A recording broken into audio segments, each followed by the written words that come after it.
dowladda Shiinaha oo shixnad military ka soo dejisay dekedda weyn ee Muqdisho xilli hubkii lagu qalabeen lahaa ciidanka Eritrea laga keenayo uu soo diray madaxweynaha Shiinaha waxaan eegi doonaa markab wada hub gaadiid dagaal iyo shixnad military oo ku soo xirtay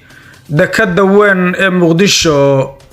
godobtii laga galay Fahad iyo Farmaajo oo banaanka timid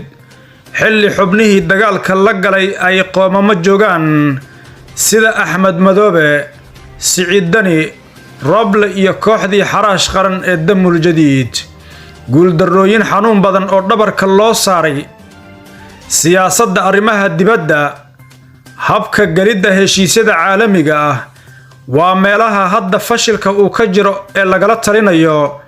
kooxdan in ay wax ka bedelaan la safashadii Masar cilaaqaadka Itoobiya ee sii xumaanaya ka fiirsasho la'aanta heshiiskii Kenya waa caqabadaha ugu daran oo ay la daaladhacayaan madaxweyne Xasan Sheekh Maxamuud iyo kooxdiisa maamul goboleedyada sida ay u wajihi doonto dowladdan waa mowduuc kale oo xasaasi ah waa warbixin degdeg ah iyo hayaanka news fadlan haddii aad ku cusub tahay page-keena Facebook follow soo dheh muuqaalkan like saar siina shargaray si saaxiibo badan oo sidaadoo kale ay u gaaraan wararka iyo warbixinada xasaasiga ah aan halkan ku soo gudbino dhammaantiin muuqaalkan like saara saaxiibadiina kale ee baraha bulshadeedii kugu jirana la wadaaga aad baad u mahadsantiin isku soo noqod wanaagsan ayaan idin leeyahay saaxiibayaal waxaan ku bilaabayaa saacadihii la soo dhaafay dekedda weyn ee Muqdisho waxaa ku soo xirtay markab weyn oo sida shixnad military sida ay inoo xaqiijiyeen ila amni oo lagu kalsoonaan karo madaxweynaha Shiinaha ayaa la sheegay in deeqdan uu soo gaarsiiyay gudaha Soomaaliya isla markaana ay ka guddoomeen mas'uuliyiin ka tirsan dowladda federaalka Soomaaliya inkastoo warbaahinta aan loo soo bandhigin haddana shixnadan military waxaa la sheegayaa in loogu talagalay ciidanka tababarka ku soo qaatay gudaha dalka Eritrea kuwa oo la filayo in dhawaan lagu soo celiyo dalkooda hooyo ee Soomaaliya si ay qayb uga noqdaan qorshaha sugidda amniga dalka warar iyo xogo lagu kalsoonaan karo ayaa waxa ay sheegayaan in ciidamadan tababar casri ah ay soo qaateen isla markaana ay suurtagal tahay in goobo gaar ah oo dalka ah loo cayimo si ay gacanta ugu dhigaan dowladda Shiinaha ayaa la sheegay in ay taageero weyn xilligan u fidinayso dowladnimada Soomaaliya waxaana arintan ay timid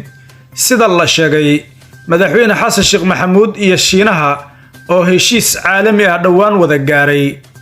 Shiinaha waxa uu ballan qaaday inuu garab istaag u sameynayo Soomaaliya maadaama ay jiraan dalal badan oo cadow ku ah xilligan dowladnimada Soomaaliya dhinaca kale godobtii laga galay la taliyihii hore ee amniga madaxweynihii hore ee Soomaaliya Farmaajo agaasimihii hay'adda NISA ninka lagu magacaabo Fahad Yaasiin iyo Farmaajo ayaa banaanka timid xilli xubnihii dagaalka la galay xilligan ay qoomamo joogaan dhammaantood waxaa ku socdo dagaal safmar ah oo ay kala kulmayaan madaxweyne Xasan Sheekh Maxamuud iyo kooxdiisa xubnahaasi waxaa qayb ka ah hogaamiyaasha maamul goboleedyada oo dhammaantood haatan la qorsheynayo in kacdoon siyaasadeed uu ku furo madaxweyne Xasan Sheekh Maxamuud si talada looga ceeriyo xubnihii sida aadka ay isugu dhawaayeen madaxweyne Maxamed Cabdullaahi Farmaajo ayaa sidoo kale culeys xooggan waxay kala kulmayaan kooxda Damul Jadiid iyo sidoo kale xubnaha kale ee sida aadka ugu dhowdhow madaxweyne Xasan Sheekh Maxamuud siyaasadda arrimaha dibadda habka galidda heshiisyada caalamiga ah waa meelaha hadda fashilka uu ka jiro oo lagala talinayo kooxdan inay wax ka bedelaan madaxweyne Xasan Sheekh Maxamuud ayaa sidoo kale lagu canaantay la safashadii Masar kadib markii uu u kala hiiliyay Itoobiya iyo Masar oo si aad ah isku haya cilaaqaadka Itoobiya ee sii xumaanaya iyo Soomaaliya ayaa sidoo kale lagala taliyay madaxweyne Xasan Sheekh Maxamuud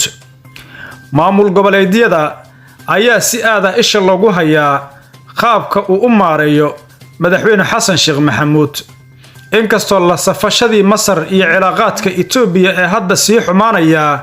ay si aad ah markaasi xilligan u hadalhayaan wadamada reer galbeedka haddaba daawade aragtidaada qaybta hoose commentiga noogu reeb tan iyo kulan dambe nabadgelyo